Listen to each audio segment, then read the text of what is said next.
Pozdravljeni v posebni epizodi podcasta Ona Plus. Pred nami je zagotovo edinstven pogovor, ki združuje moč poguma, srčnosti in globoke človečnosti. Z nami sta Karmen Ogulin, hči pokojne Anite Ogulin, in Vasja Jager, novinar, s katerim je Anita ustvarila izjemno avtobiografsko knjigo z naslovom Tako zelo vas imam rada, ki je izšla pri Mladinski knjigi. No, skupaj nas bosta peljala skozi življenje ene najbolj srčnih humanitark Slovenije, ženske, ki je s sočutjem, odločnostjo in skromnostjo spremenila tisoče življenj. Karmen, Vasja, pozdravljena v naši družbi. Lep pozdrav.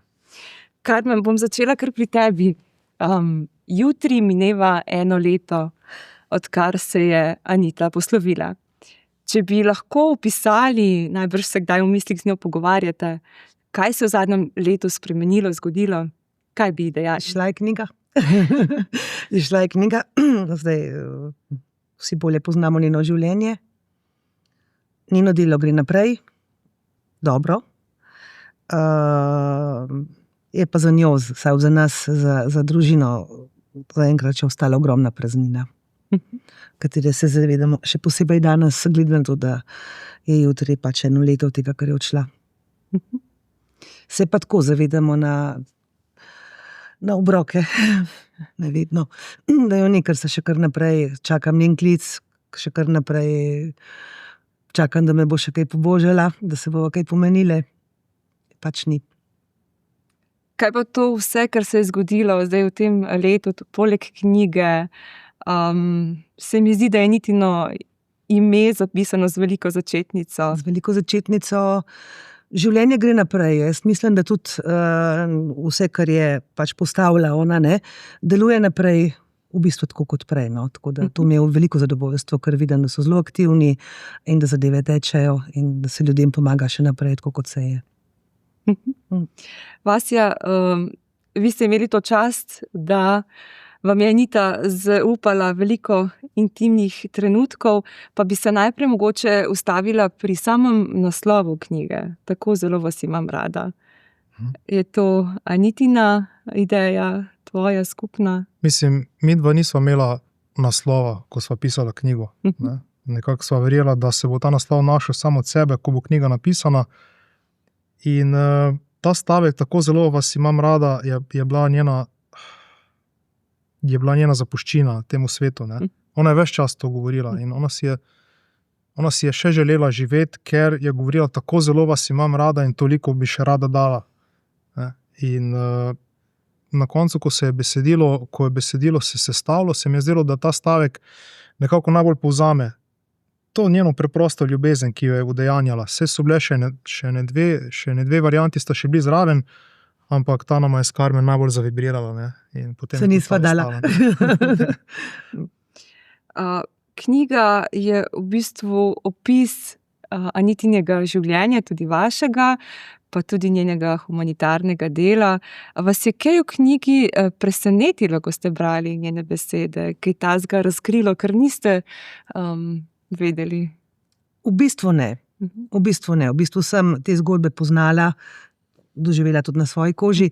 Mogoče ne toliko detajlov, ker tega doma nismo pogrevali, o tem se nismo kaj dosti pogovarjali. Vsake toliko je prišlo ven, kakšna zgodba. Ko jo bereš, govori ona, Vasja je dejansko postal njena beseda. Vasja, vidva ste imeli take posebne trenutke, nista niti se videla v živo, ampak ste imela svoje torke, kjer sta se prek telefona... Četrtke. Ja. Kjer sta se prek telefona, 5 takih srečanj je bilo. Ja, kakšno vesta spletla? Mislim, vse to je, mene zdaj malo nerodno govoriti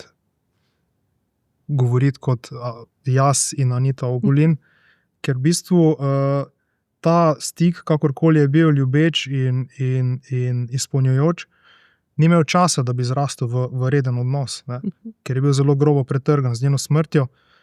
In jaz se zavedam, da je tu na tisoče ljudi v tej državi, ki bi lahko namesto mene tu sedeli in govorili Anita Ogulin in jaz, ki si je dosti bolj dotaknila. To so ljudje, to so seveda njena družina, njeni prijatelji in prijateljice iz Društva za ohranjanje dolgotrajnega prijateljstva, njeni sodelavci, sodelavke, ljudje, ki jim je pomagala. Tako da jaz sem jo ujel v bistvu kot nek komet na koncu življenja, ne, se je zažarela in posvetila moje življenje in potem odšla. In to je bil zelo, zelo ljubeč odnos, zelo spoštljiv odnos, v katerem smo bila oba varna.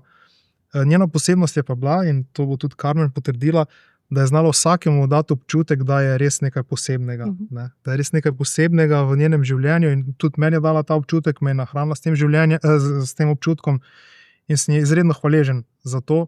Ampak se zavedam, kot pravim, da je tu dosti več ljudi, ki se jih je dotaknila in on in nje.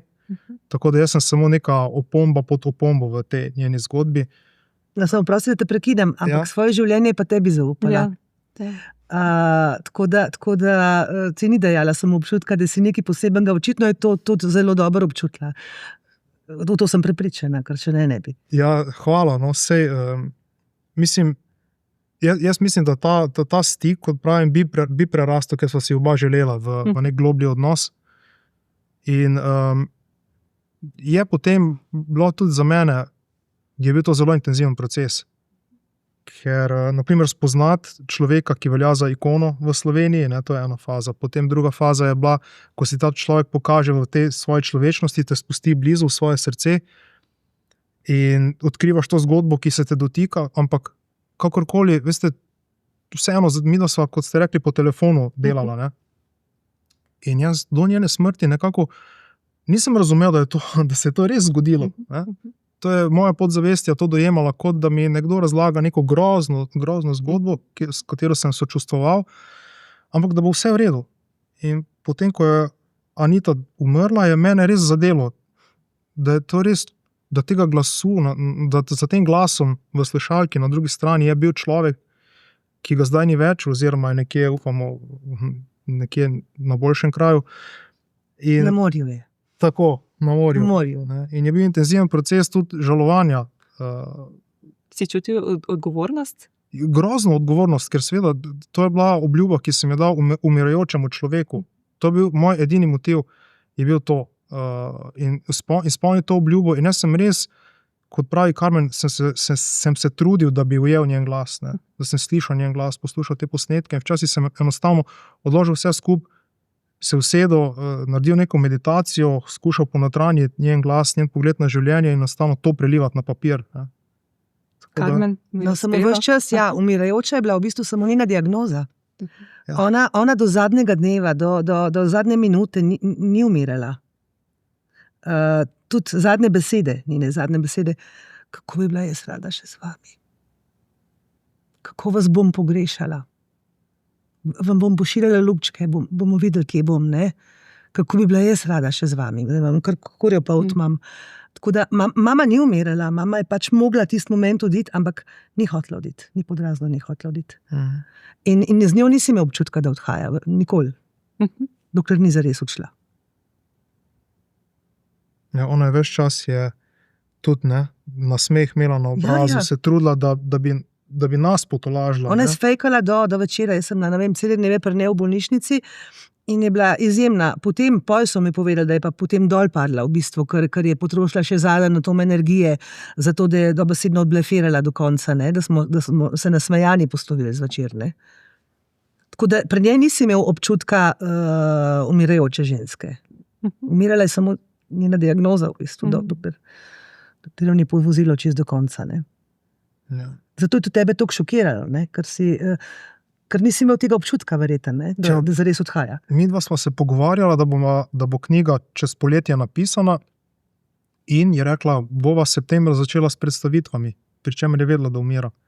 In jaz sem jo vprašal, če zdaj nekako smo prišli skozi te pogovore, zdaj bi pa jaz šel z družino na morje, je vse v redu. Ja, komot, ne. Ja, jaz sem isto predlagala kot hčerka. Bi šla tudi jaz malo na dopust, ne, zdaj pa je toliko stabilizirana 10 dni, preden je odšla. Seveda.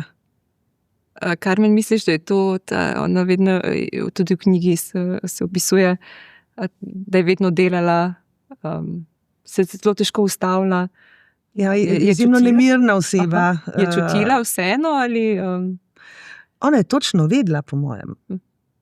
Ona nas je samo hotela do zadnjega trenutka nas, vse ostale nas, zaščititi pred svojo smrtjo, pred žalostjo zaradi tega.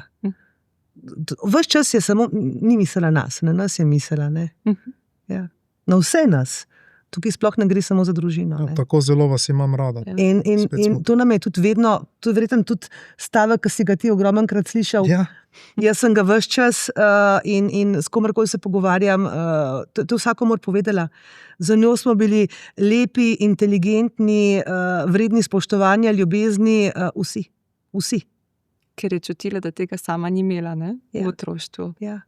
Pa čutila je verjetno tudi, da to ljudje rabimo, ne? Da je to v bistvu tisto, kar nam lahko zelo primanjkuje na vsakem koraku, ne?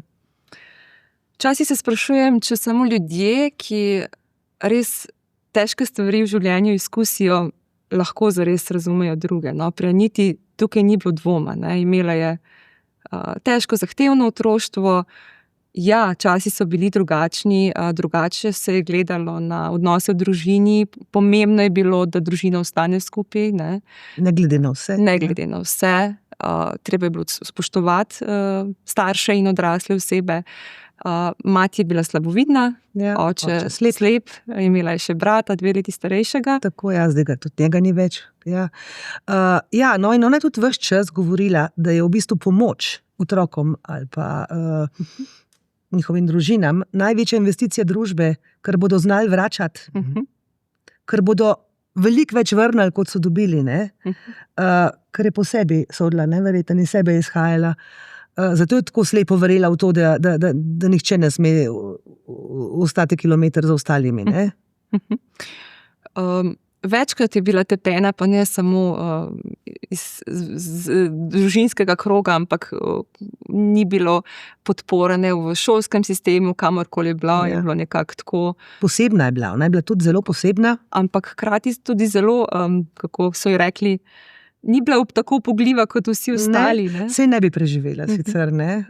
Tako da je absolutno izstopala iz te ruralne združbe, v kateri je pol tudi kasneje živela, ne. Pa verjetno tudi povsod drugje, ker ona se je zelo posebno rodila v taki, mislim, v neprimerni družini v bistvu, no. Ona, če bi se verjetno kje drugje, jaz si sploh ne predstavljam, kaj bi naredila ona na tem svetu, ne. Ker je že tako, že s tako nizkim štartom prišla do neverjetnega cilja, ne. To njeno otroštvo, torej, da se je mogla vedno znova postaviti in boriti, predvsem zato, da je sebe opredeljevala in šla naprej. Kako si ti doživljala kasneje skozi njene oči vse to? Ja, recimo, ne vem, mama je bila popolnoma šokirana, kadar sem se jaz mogoče zaradi kakšne manjše stvari zlomila ali pa ustavila. Kako? Naprej. Tudi recimo, ona je bila zelo presenečena nad mojo neambicioznostjo, ne. Kako? Ti bi lahko premikala gore, spreminjala svet, ti si... Mama, ne, nismo vsi isti, ne. Očitno je pa že ona toliko naredila tudi zame, ne vem, da sem jaz pa rabila sem umir. Ne vem. Vse včasih je največ, kar lahko narediš, kar lahko narediš za boljši svet, je največ to, ni treba gor premikati, ampak da premakneš sebe, svojo družinsko konstelacijo in prekineš nek vzorec, ne, ki mogoče že več generacij prinaša zlo in trpljenje na ta svet, ne, in jaz mislim, da tebi je to absolutno uspelo. Mi je uspelo, ker na mojih otrocih recimo se te zgodbe več ne poznajo.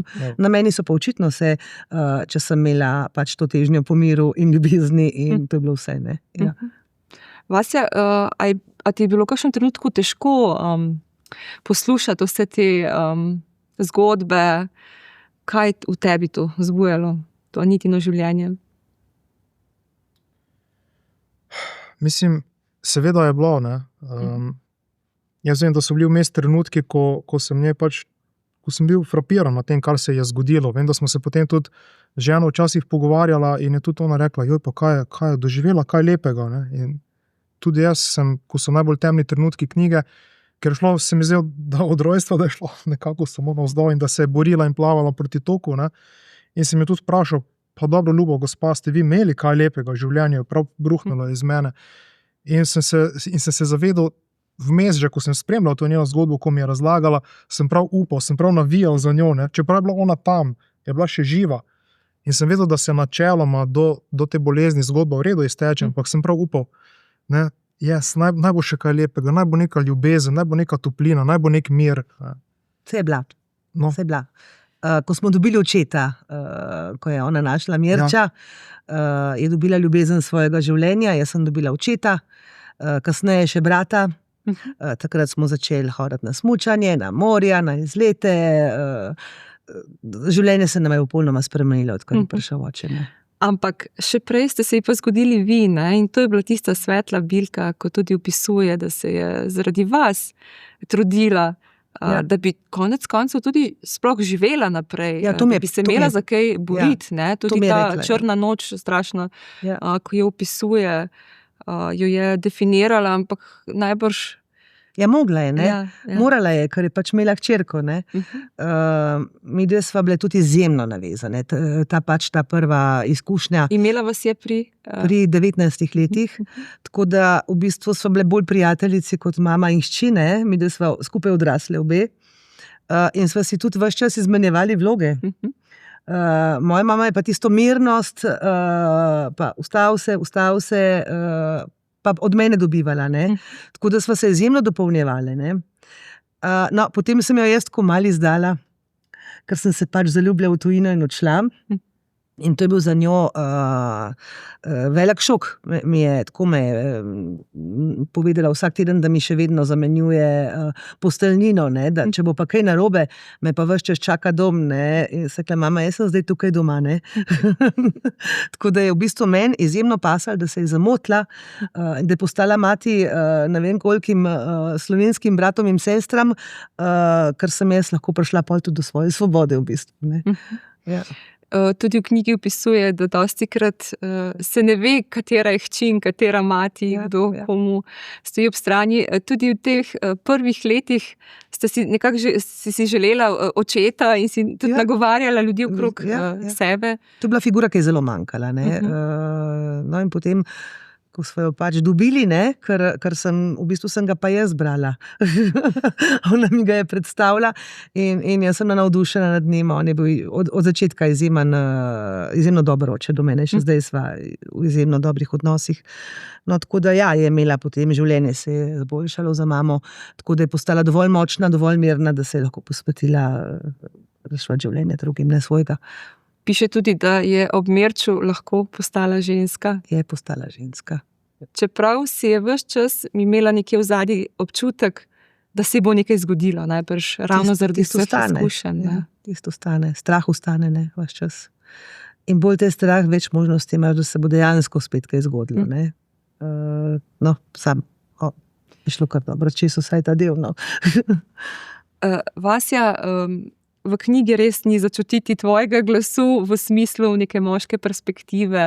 Res je neka nežna, ljubeča zgodba, vidi se spoštovanje vsem tem. Kako ti je to uspelo? Ja, zato, ker je bil tu v osnovi je bil motiv čist. In kot pravim, je bil ta motiv izpolnitev obljube človeku na smrtni postelji in to je bilo za mene sveto. In moj edini motiv je bil pač, se pravim, da s tem njenim glasom izpovem njeno zgodbo, da ji dam ta trenutek pred smrtjo, glejte človek. Ne. Vedno se je dajala v ozadje, zdaj pred smrtjo si je pa zaslužila, da je povedala, tukaj sem, takšna sem, to se mi je zgodilo, glejte človek. In to je bil moj edini motiv, glejte človek. Nisem iskal nobene prepoznavnosti, slave, karkoli. Jaz sem res tu hotel dati sebe in svoj ego popolnoma v ozadje in si tudi zdaj v tem trenutku želim, da bi jaz bil nekje doma v Mariboru in bi gotovo ona namesto mene tu sedela. Ne? To je bilo neskončno bolj ljubo. To bi si tudi jaz želela. Ja, seveda. Zaradi moje vloge. Tako da to, no.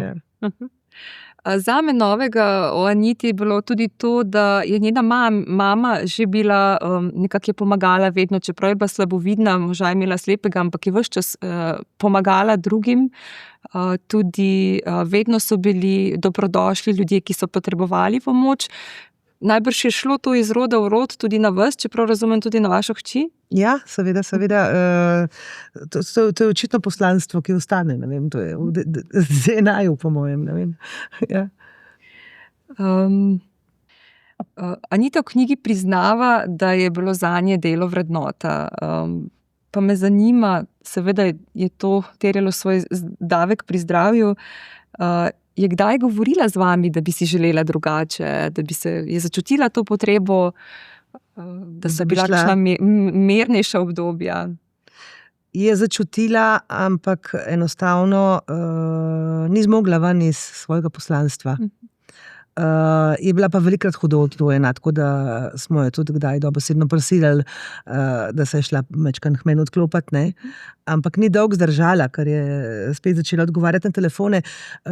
Verjetno raven zaradi tega, ne, ker je poznala stiske enkrat, vsaj za enkrat vem, da se ni dobro končalo, ker niso uspeli tisti trenutek odreagirati, in je imela ves čas ta strah pred sabo, ne, da če ne bo dovolj hitra, da če ne bo na dosegu, da se lahko slabo konča zgodba kakšnega človeka. Ne.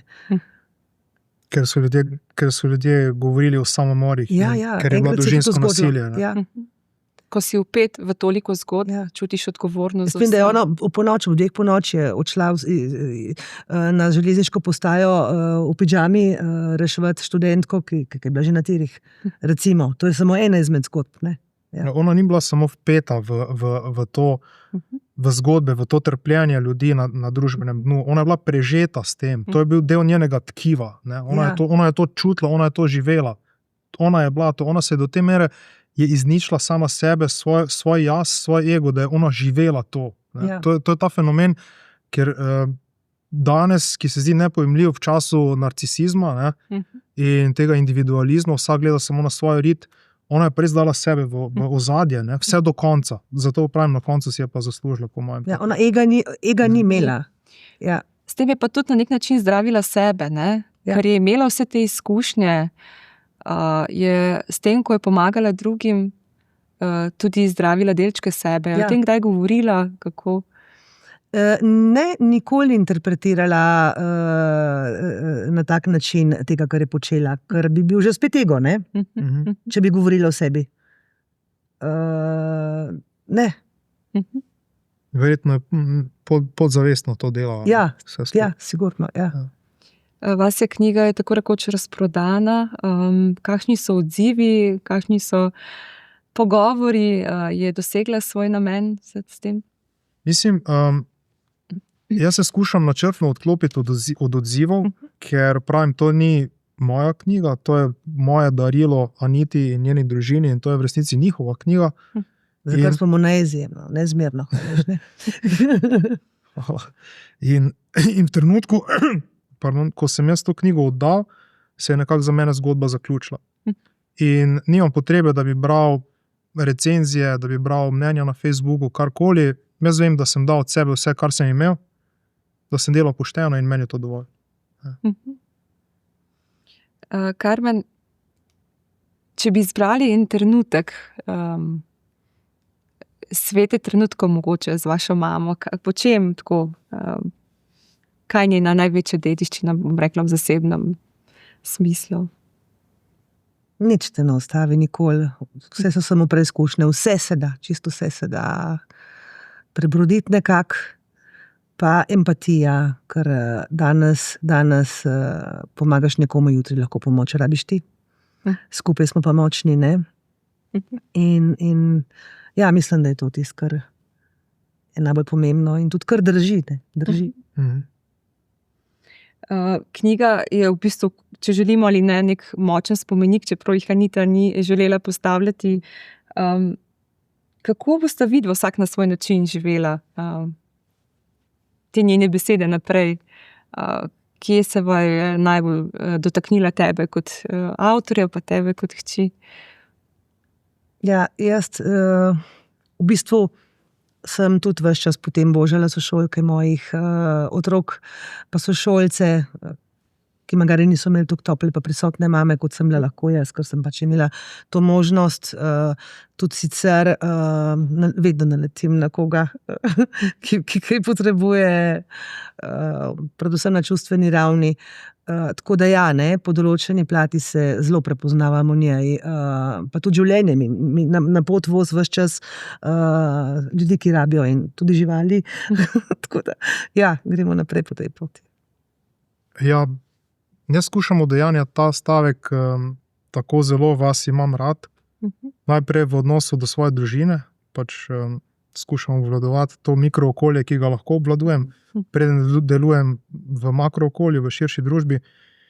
In tudi v odnosu do sebe, ne, po letih tudi nekih preizkušenj, mogoče je bila za mene to ena lekcija v stiku z Anito, da mora človek imeti tudi sebe rad in znati, kdaj tudi sebe dati na prvo mesto, da nek ego potrebuješ in ga moraš včasih objeti in pocartati, in da ni s tem nič narobe. In šele, ko vzpostaviš ta zdrav ego, ta nek temelj, ko dobiš neko življenjsko energijo, neko radost, jo lahko širiš navzven, vsaj zame. Ne?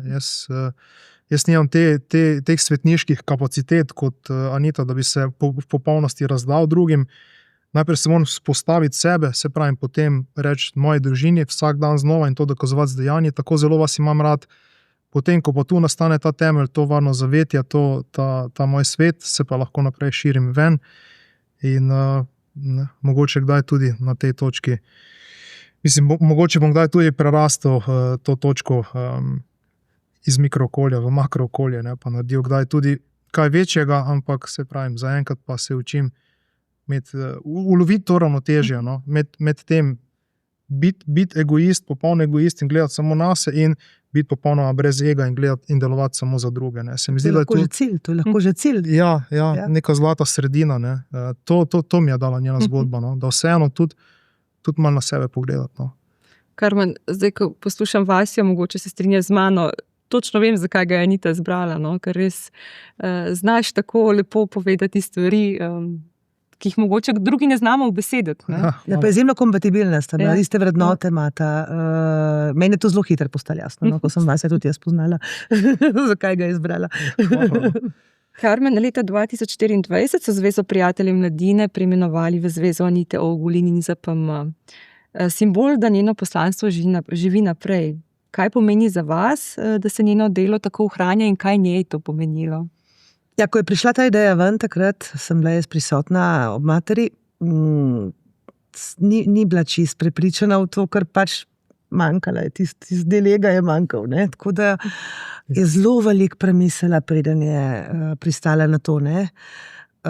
Mislim, da je pristala na to zato, ker je vedela, da mogoče je pa že malo tudi postala blagovna znamka po določeni strani, hotela mogoče tudi, vedela je, da je prav, če bi se mečkaj na prepoznavnosti delali, ne, ker so velike razlike med določenimi nevladnimi organizacijami, ki zares delajo in onimi, ki ne.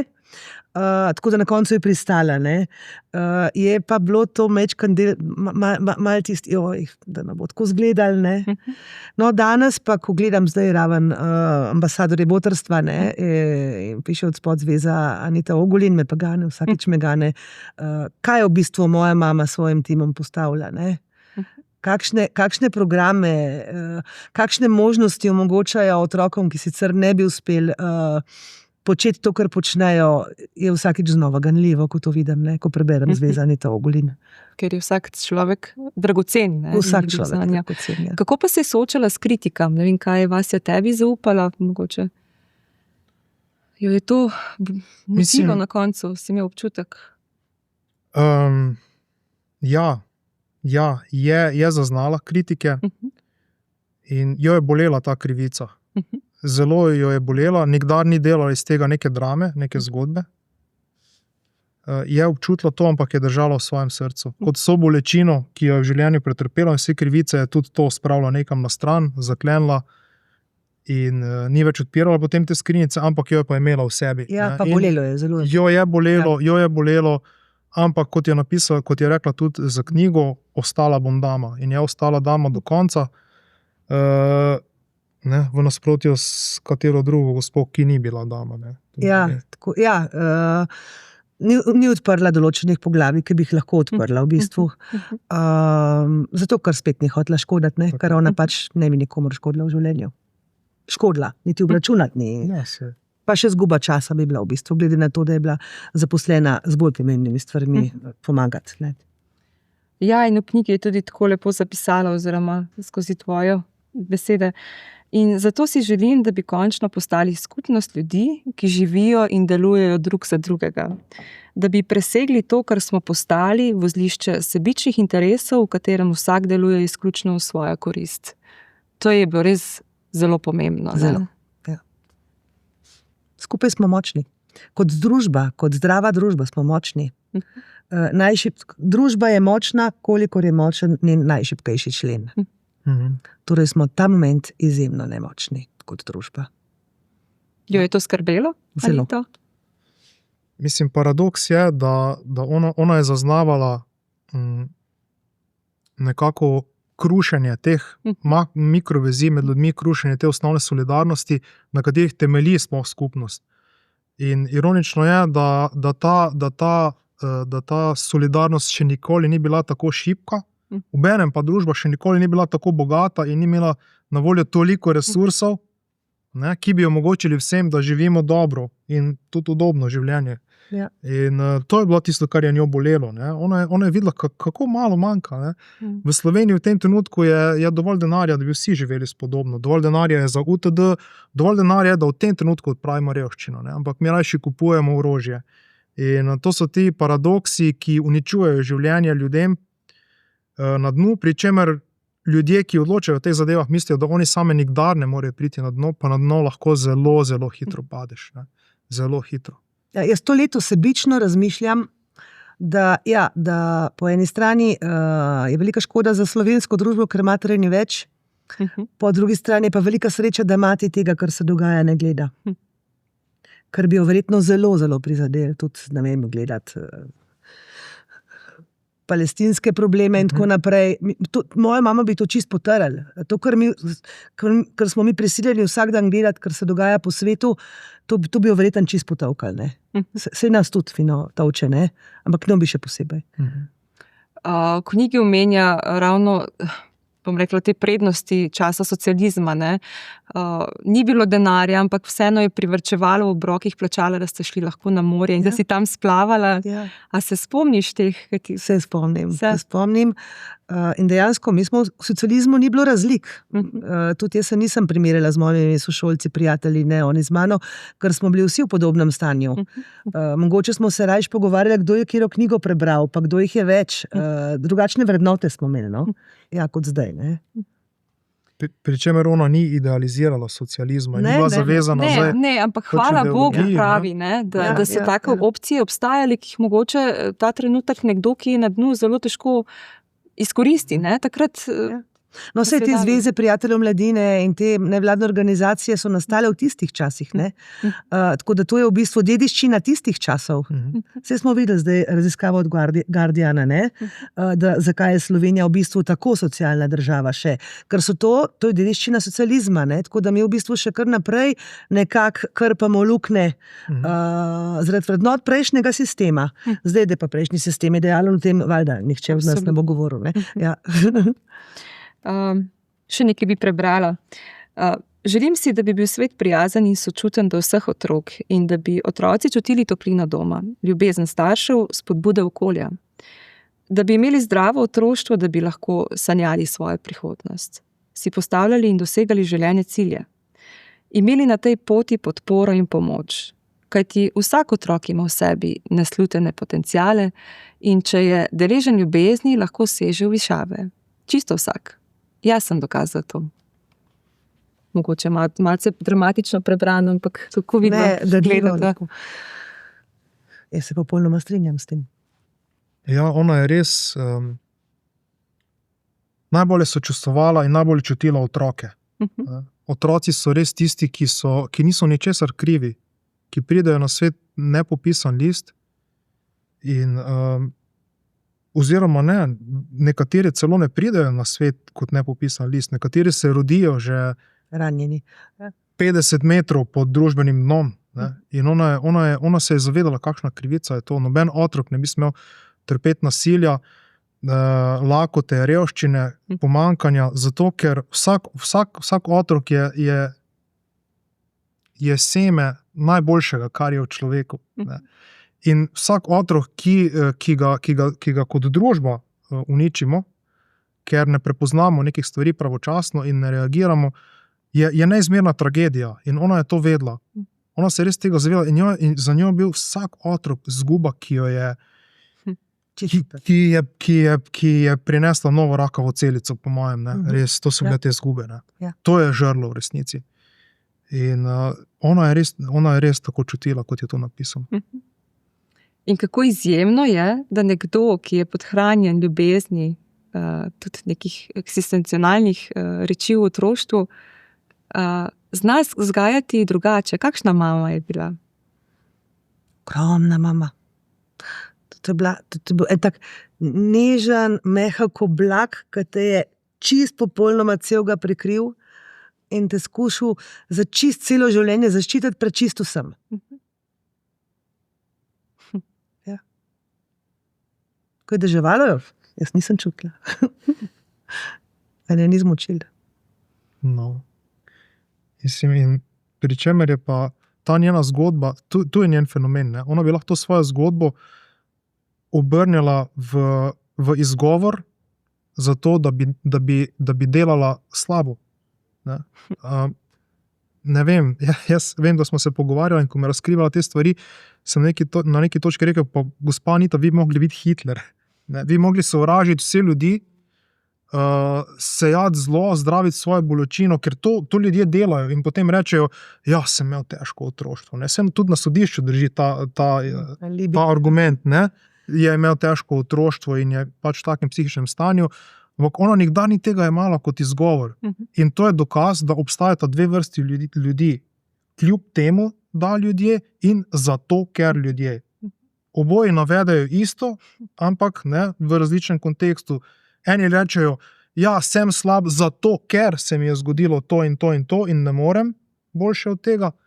Ona je pa bila, kljub temu, da se mi je zgodilo to in to in to, sem dobra in presegam to. Ne? Tako da lahko vzameš kot izgovor, lahko vzameš kot motivacijo tudi najtežje stvari. Ne? In to je njena veličina. Mene bi to zlomilo in jaz ne vem, kakšna pošast bi bil, ali bi že ležal, Ne bi te. Misliš? Ali bi pa ležal na psihiatriji. Da bi imeli zvezo vase. Ne, jaz pa vem. Ne, ker ona je imela to moč in mene bi naprimer zlomilo. Bi imel ideale, bi trpel, bi se šel nekega pravičnika na koncu, bi me zlomilo in bi po mojem, ne vem, bil psihiatrični bolnik, kot pravim. Ne bi zdržal tega. Ona je bila pa ob tem, da je imela to dobroto, je bila še močna koval. Močno, da si je naložila ves svet na ramena, bi si naložila, če bi rekli, in bi ga nesla. Ne? To je neverjetno. Obenem bi še to dodala, da ne glede na vso pomanjkanje ljubezni v bistvu, ki ga je pač doživela v otroštvu, ne, ker pač nista bila sposobna starša te ljubezni ne izkazovati, očitno je tudi imela nista, je ona ostala neizmerno ljubeča hčerka do konca. Ona jih ni samo negovala. Ja, ni samo negovala obeh, ampak s tako ljubeznijo. Na koncu je bila mama v domu za ostarele. Moja mama je šla čisto vsak dan k njej. Ker je lahko zmogla je najti ljubezen navkljub vsemu, tako kot si rekel. Kljub temu, da. Mogoče še, ko knjigi omenja, tudi, da se je izobraževala po Montessori metodi, tudi Marija Montessori je imela, bom rekla tle, malce podobno zgodbo, torej predala se je svojemu poklicu in bila izjemna, v socialnem smislu pa je pešala, oziroma so bili določeni davki. Ne? Očitno je stimulantno, ne?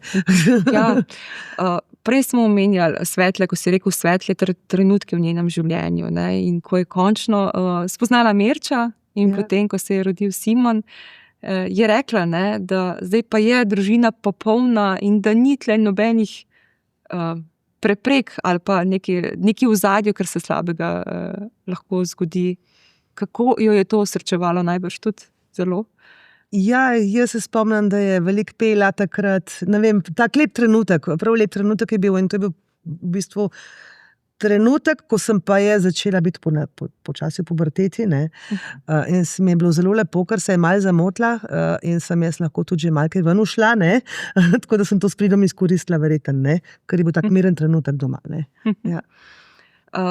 Omenila bi še ljubeč odnos z možem, ki ga omenja. Verjamem, da je bilo tudi zdravilo zanjo. Kako Seveda. si ti to doživljala? Zelo rada sta plesala, pač imeli so to skupino prijateljev, ne vem, 20 približanih je bilo. In oni so se mesece pripravljali za vsako zabavo, za vsak rojstni dan, snemali filme, imeli koreografije, skladali glasbo, mama je bila uradni pisec za zdravljice, res so se znali tako lepo zabavati, tako da so tudi recimo k meni v Italijo prišli krstiti hčerko v narodnih nošah s harmonikami, to je bila cela senzacija tam pri nas v Italiji, ne. Res so se imeli, znali so se imeti strašno lepo in so se tudi imeli, ne. Ja, tako da so bila lažja leta njenega življenja v bistvu, ne. Ja. Meni se tudi zdi, da očetova veličina, ne, veličina njenega moža je bila v tem, da je nekako vrnil vero v moške. Ker do tistega trenutka so bili moški v glavnem mučitelji, ne, tisti, ki so ji povzročali daleč najhujše trpljenje, na čelu z bivšim možem, ne. Ja.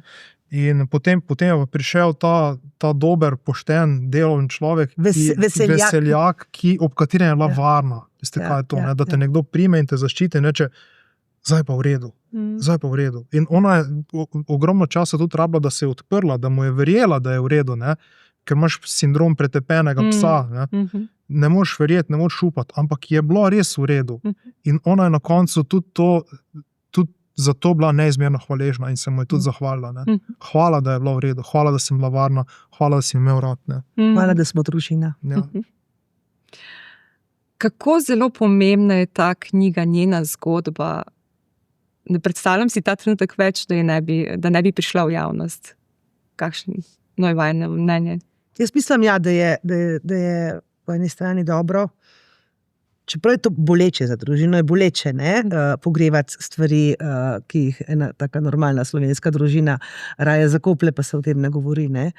Ampak jaz mislim, da je zelo pozitivno, da se zdaj ve, zakaj je to počela, zakaj je razumela, zakaj je tako odreagirala na prvo žogo, vedno je bila ves čas prisotna, ves čas na voljo, ne. Ne zaradi svoje veličine, ne zaradi svoje slave, ker tega ni cenila, ne poznala, ne. Ampak ker je pač vedela, o čem se govori, zakaj gre. In pa meni se zdi pomembno tudi kot simbol za naprej, ne? Da imamo nekako za vse večne čase simbol človeka, ki je delovala drugače, kot bi večina nas, ne? In nam kaže to, kar je možno, kako dejanja to najvišje dobro. Saj pravim, mislim, živimo v času, ko vsak trpi za tem bonus sindromom in karkoli dobrega naredi posta na socialnih omrežjih, ne, in takoj da sebe v ospredje.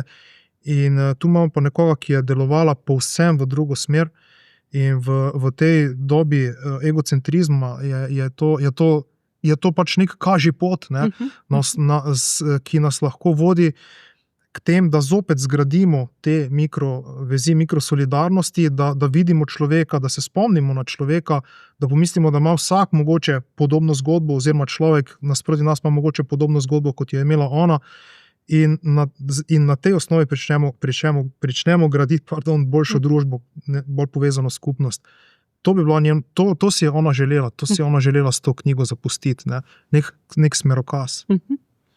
Ja, še to bi povedala, da jaz sem pravzaprav dojela, kaj je moja mama zares počela, pa kako to cenijo, kako to Slovenija ceni, oziroma vsaj velika večina ljudi v Sloveniji ceni, šele po njeni smrti. Jaz nisem imela pojma, da je koliko stvari zares moja mama počne. Jaz sem vedela, da je bila ves čas zelo zasedena, obremenjena, delovna, aktivna, ampak vse ostalo je prišlo potem, ne, tako da moja družina, moji otroci, moj mož, so bili vsi čisto šokirani, ker Anita Ogulin je bila babi pa mama, ne. Jaz sem šele potem spoznala brand Anite Ogulin, ne. Prej ne.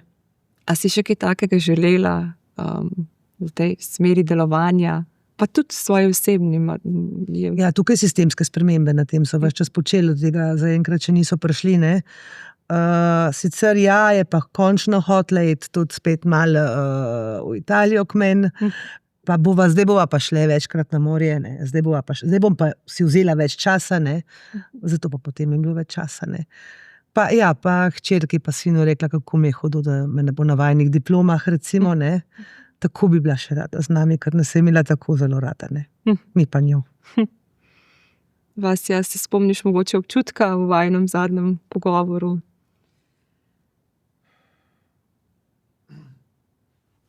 Ja, bil je občutek neke pomirjenosti, kakorkoli, da sva zaprla to poglavje, da je zgodba izpovedana in da je to v redu, da je dovolj. Sicer ni bilo, no, vsaj za mene, ampak oba sva čutila, da je njena želja in moja obljuba, da bo izpolnjena. In to je bil v tistem trenutku dober občutek, ker sva se oba spraševala vmes, če bova imela dovolj časa ali ne. Ona se je vmes javljala že iz onkologije, ne, ko je kemoterapija kapljala v žilo. In smo se že tudi pri enem tretjem pogovoru poslovila. In potem, ko smo vendarle prišla do te pike na koncu, je bilo neko olajšanje. Ja. Tako da to je občutek iz zadnjega pogovora. Obenem pa je bilo tudi, vsaj z moje strani, neko upanje, da se bomo pa res videla v živo, da bom lahko pripeljal družino k njej na vas in da bo moja ta mala božala tam zajčke pri vas, ne? Ampak to nam pa ni bilo usvojeno. Boš to vse naredil brez nje sicer. Ja. Ampak zajčke imamo še. Ja, z veseljem. In njena dediščina ostaja, ne? In ta slogan, tako zelo vas imam rada. Če bi si ga večkrat izgovorili na glas, drug drugemu, ne? Ja, so res svete besede. Karmen, Vasja, če želite še sama kaj dodati? Vse v redu. Res nas je imela tako zelo rada. Ja. Iskrena hvala za tale pogovor, intimen pogovor, dragocen pogovor, da smo lahko začutili veličino Anite skozi vse to, kar je bila in ker sta vidva tudi soustvarila, Vasja, pri tej knjigi in Karmen s pripravljenostjo sodelovanja. Hvala, no? Hvala. Prosim. Danes smo poslušali zgodbo, ki presega posamezno življenje, razkriva poslanstvo, moč sočutja in moč dejanj. Anitina izpoved pa je tu zato, da v nas zbudi sleherni trenutek življenja, pa tudi empatijo v družbi, ki jo Anita tako zelo ljubi. Hvala tudi vam, da ste nam prisluhnili in se vidimo zopet čez 14 dni. Srečno!